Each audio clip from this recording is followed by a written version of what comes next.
All right, still having candid conversations with my one and only Motunde Shogunle. I have heard so much today that has made me understand your person and where you're coming from, because a lot of times we just see all of that and then we're not, getting into that. And you mentioned losing your dad at a very young age. Yep. Can you tell us how that was a very huge deciding factor? Like some of you know, I lost my mom recently. It's still pretty recent because it's 2019, and before that, 3 years ago, 2016, I lost my only brother. And so I've had to make some decisions after that, coming from a very questionable place. So how was it like for you dealing with all of that, coming off, losing your dad at a very young age? I can't imagine being 18 and not having that. So let me go way back from the beginning. So I come from a polygamous home. My mom is the second wife. Oh. And she was like way younger. So I have like 2 older brothers who were already born before I even came into the picture. So I was born 10 years after the second one. So it's just myself and my sister from my mom. So obviously the 2 wives are not on good terms. Not on good terms anyway. And it carried off on me because I did not like my stepmom too. We're not best friends at all. Like if you stand here, this place will literally be shaking. But anyway, moving on. So the fight was so bad that my dad had to leave his house, the one he built himself, and he moved all the kids with him. And we kept moving from different houses to different houses, because the minute he finds out that one wife already knows where he stays with the kids, you just know the next week we're changing houses again to another place. And the reason why he was carrying the kids around was because he didn't want the fights from the wives to transfer to the children. So he just wanted peace and everything. So we all lived like a family. But so I was very close to him. Like, I used to call him my sugar daddy. Right from when I was very little, I actually used to call him my sugar daddy. Even though I didn't really know what sugar daddy meant, but he was my sugar daddy. So he died when I was 18. I just got into uni. It was my 100 level. I literally just got into uni. It was still the first semester. Wow. And before then, we used to stay at Ogba at that time, and I went to run. So it wasn't that far. Mowe to Ogba and everything. My dad would just pop up in school. Like, people actually knew him. He would just come sit at Love Garden, and then people would call me like, your dad is in school. And I had them like, please don't come into school, you're embarrassing me. Like, you just came to check up on me. Like, we're literally that close. Only for the day I finished exams and he was supposed to come to school to pick me up. So I was really excited. I wanted to go home to visit because I promised me a phone too. So I went back. So the driver came, and the driver was bringing me to my mom's house in Surulere. So I was like, I'm supposed to go home to meet my dad. Why am I coming to Surulere in the first place? I hardly see my mom. It's not like I don't see her. We talk on the phone and everything, but whenever I even go to see my mom, I want to go back home to meet my dad. That's how it was. So well, then I got to my mom's house, and then I started seeing a lot of people. So I went to meet my mom. I was like, Mommy, what exactly is going on? I could see her eyes were red. It was crazy. But let me just fast forward. At the end of the day, I feel like it's a blessing and a curse at the same time. A blessing in the same way that it really made me discover I can literally stand by myself. I'm not saying I don't have the support of my mom, but I'm just saying, like, personally now, it made me discover that, okay, today, people are going to die. People you love are going to die, but you're going to have to make decisions yourself. You're going to have to work it if you want it, and there is nothing that you cannot actually achieve if you want to achieve it. And it was a curse at the same time, because I feel like if he was alive, I probably would not have gone through some certain struggles that I went through, because he would have as a being a parent now, backbone, a yeah, structure, you would a have done it for my foundation. mom tried. She tried her best. Like, I'm still very grateful to that woman because she made us, because we didn't really have, I'm talking on behalf of my sister, we didn't really have like a close relationship with her because of the fact that we're moving. But I mean, we had kids, so she made us have. So, and I'm going to say that my best friend now is my mom. Yeah. I could relate to every word you said, and not because I lived your experience, but because I lived mine. This is the first time I'm saying this. A lot of people do not know only family. I am also from a polygamous home. Same. My mom is actually the third wife. And then I could relate to the fact that my dad has always, there's one thing that my dad is big on, and that's family. And togetherness and peace and unity. He's always saying it that if my family cannot be at one, then what have I achieved as a man?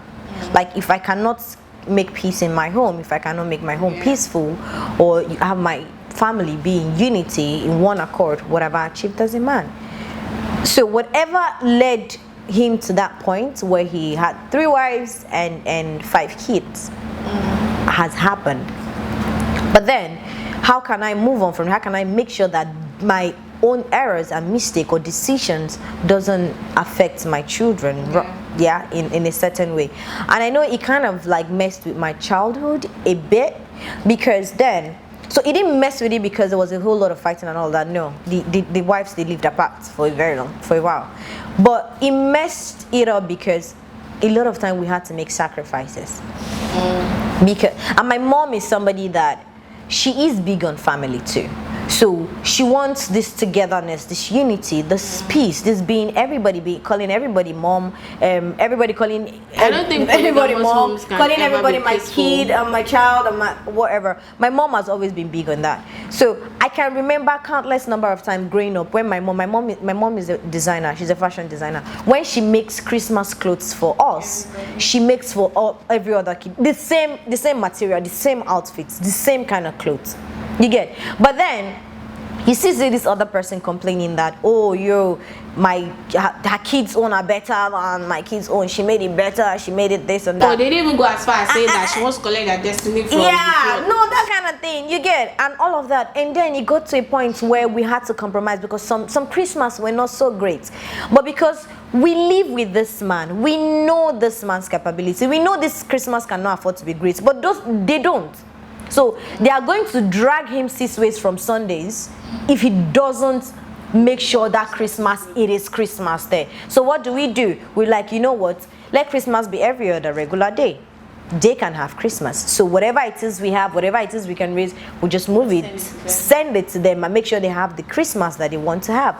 But then we live in this. So it made me think that I always have to make compromise. I always have to make sacrifice. I grew up in that. So even if I am at work and then I have to sit here and then somebody comes and the person wants to sit there, I will move. So the only person that I know that I could really, that I bonded, my dad, oh my God, my dad is my baby boy. You call your dad sugar daddy, I call my dad my baby boy. My dad is my baby boy, and then my mom is more than my best friend. And having to lose her, I'm still getting over it. But I think one thing that has helped me is I was there.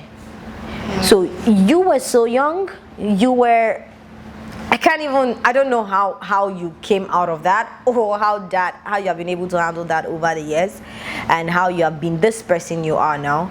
But I know how I have to wake up every morning and channel my mind and my head to be in a certain type of space where I shouldn't be able to deal with all of that, because I'm still going through that process. It's still new, it's still fresh, and I'm old enough to, I was independent, I was living by myself, I was working, I was doing all of that, but I still know how hard it hit me. Even though I was there, I was holding her hand till she took her last breath. But I can't begin to imagine how it was for you, and it would have been crazy.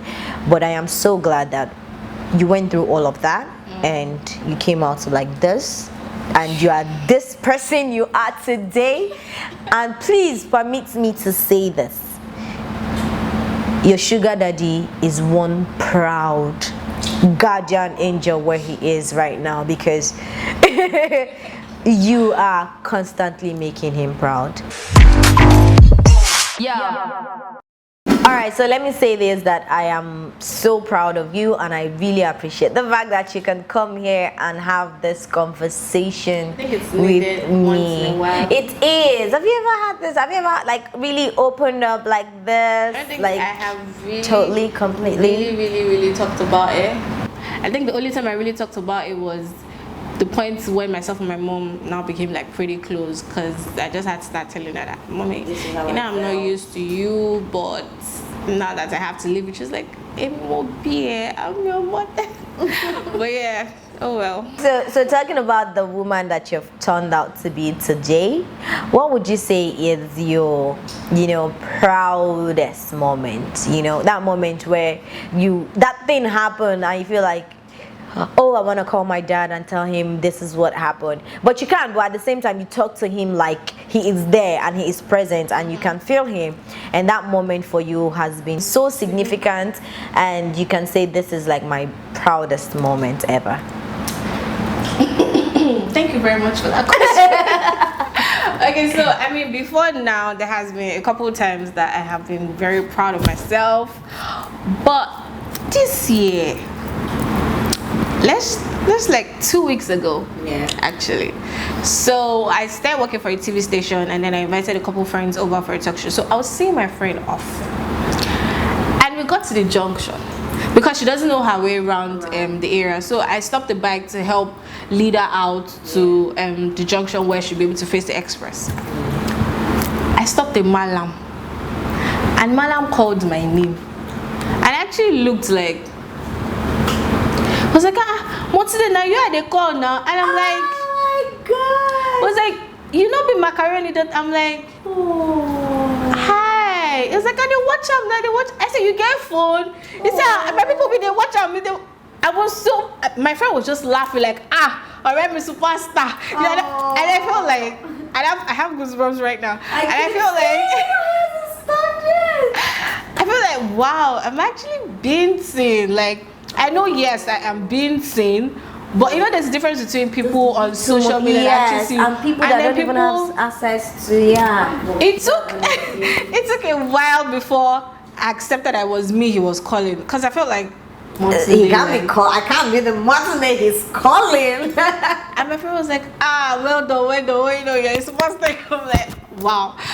Funny enough, when I go back to the studio, I was still looking all shocked and everything. I said, I told people at the studio, but everything when I remember, I'm like, so that means when I'm working, I'm not saying everybody knows me still, but that means like when I'm working on the street or something, like I'm being recognized for what I actually what I've actually always prayed for, to be known for my work. And then it just feels like, that's why I say whatever it takes, if it's going to take a slow process, it will sure happen. It will happen, and then until slowly, I get to that surely. point where he surely wants me to be. So I feel like it's just God answering my prayers at this point. He's like, Motunde, I wanted to test you. You passed the test. Don't worry. That's how I feel right now. That's like, I probably will write a book. I write. Please, I'll be the first to read your book. Preview copy, please. Shout out to that bike rider, wherever you are, in case you get to see this. Thank you. I appreciate it. Oh. Now I'm the one having the goosebumps. Oh my god, that is one hell of a story. But I'm really happy for you and where you are at right now, and I'm so very appreciative that you decided to honor this my invitation today. Who am I to have you on my very first episode? Like, I don't know how this was gonna go, but trust me, this has been one of the most insightful, engaging, and heart-to-heart conversation I've had in like a while. And I just realized that we have so much in common, actually.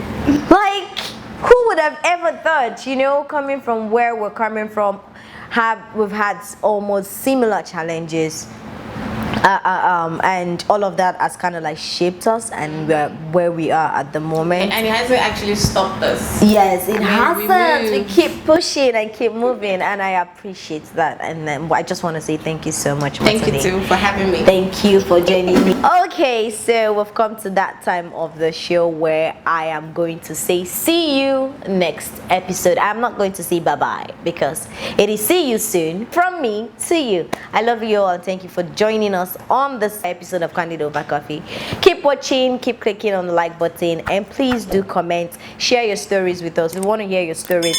On the screen you're going to see contact details or how to get through to us, so please do share your stories with us, because at the end of the day on Candid Over Coffee, it is about creating the safe space for you and I to talk about real issues in real time, about real people like you and I love you all. God bless you.